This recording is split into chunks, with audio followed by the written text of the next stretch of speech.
I never imagined that love could make a person invisible. Not slowly, like a fading photograph, but suddenly, like a light switched off in a room you once filled with warmth. This is not a story about hatred. It is not even a story about betrayal in the loud, dramatic way people expect. It is a story about being forgotten while standing right beside the person you once built a life with. Welcome to Big Sky Storytime. I hope you will like this story.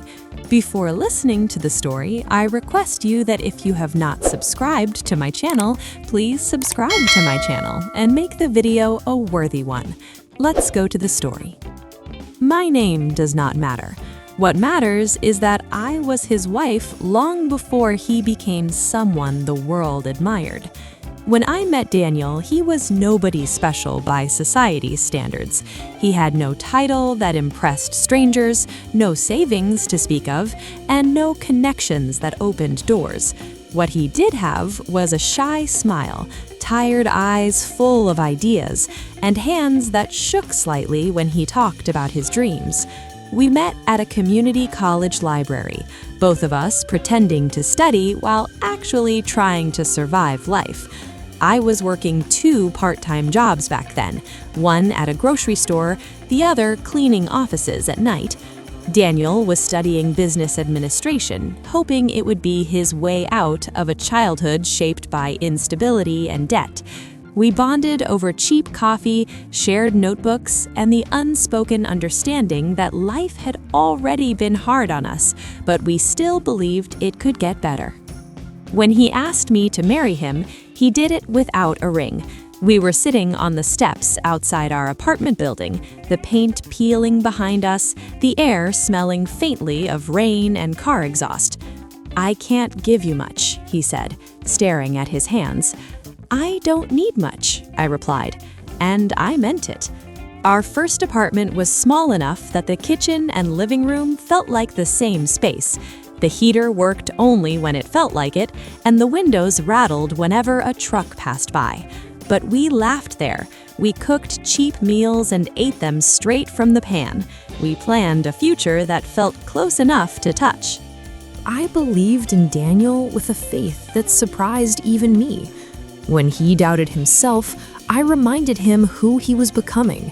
When he failed an exam, I stayed up late helping him study.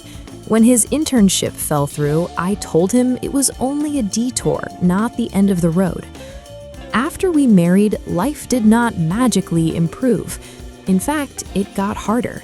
Daniel struggled to find stable work. Every interview ended with polite smiles and empty promises. I took on more hours at work, telling myself it was temporary.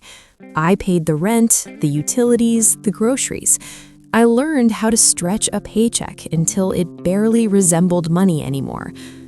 I remember one winter evening when our electricity was shut off. We sat in the dark, wrapped in blankets, our breath visible in the cold air. Daniel apologized over and over, his voice cracking. "I'm failing you," he said. I held his face in my hands and looked straight into his eyes. "No," I told him, "you're building yourself. I'm just holding the ladder." Those years shaped me. I learned patience, endurance, and how to swallow fear without letting it show.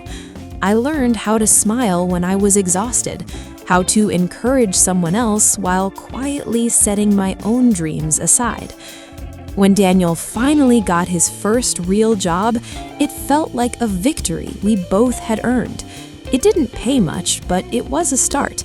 I celebrated harder than he did, baking a cake from scratch even though I had worked a double shift that day. From there, things slowly began to change. Promotions came, his confidence grew, he started wearing better clothes, speaking with certainty, walking into rooms like he belonged there.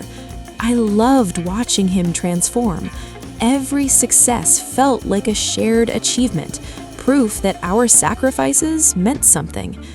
But somewhere along the way, the language of "we" began to fade. He started coming home later, Work dinners, networking events, business trips that lasted just a little longer each time. When I asked about his day, his answers became shorter, distracted. He checked his phone while I talked. He stopped noticing when I cut my hair or stayed up late waiting for him. I told myself it was stress. Success comes with pressure, I reasoned. He was building a future for us. So I kept supporting him. I handled the house, I cooked, cleaned, paid bills, and made sure nothing interfered with his rising career. When he worried about work, I listened. When he needed encouragement, I gave it. When he forgot our anniversary, I pretended it didn't hurt. The day he signed his first major contract, I stood in the background while his colleagues congratulated him. He introduced me as my wife, nothing more. No mention of the years I carried us when he could not. No acknowledgement of the nights I cried silently so he wouldn't hear. I smiled anyway. Success changes the way people see you, and sometimes the way you see yourself. Daniel began to move in circles where ambition mattered more than loyalty. People laughed at his jokes. They praised his intelligence. They admired his drive. At home, he grew distant. We stopped having real conversations. Our dinners were quiet. He talked about profits, strategies, future investments. When I spoke about my day, he nodded without listening. My world had grown small, while his expanded endlessly. One night, after he canceled yet another weekend we had planned together, I finally said something. "I feel like I'm losing you," I admitted. He sighed, rubbing his temples. "You're being emotional," he said. "You don't understand how important this phase is." That word, emotional, felt like a dismissal, like my feelings were inconveniences rather than truths. Still, I stayed, because love, when mixed with loyalty, can make you endure things you should question. The real shift came after his biggest success yet. Daniel was featured in a business magazine. His face smiled confidently from glossy pages. Our old apartment was replaced by a larger house in a better neighborhood. He bought a new car without consulting me. People congratulated him everywhere we went. At a company event, I stood beside him in a dress I had carefully chosen. His coworkers spoke to him as if I were part of the furniture. One woman, a colleague I later learned, laughed too easily at everything he said. She touched his arm when she spoke. I felt invisible. That night, as we drove home, I asked him who she was. "You're imagining things," he replied. "She's just a coworker." I wanted to believe him. I truly did. But the distance between us kept growing.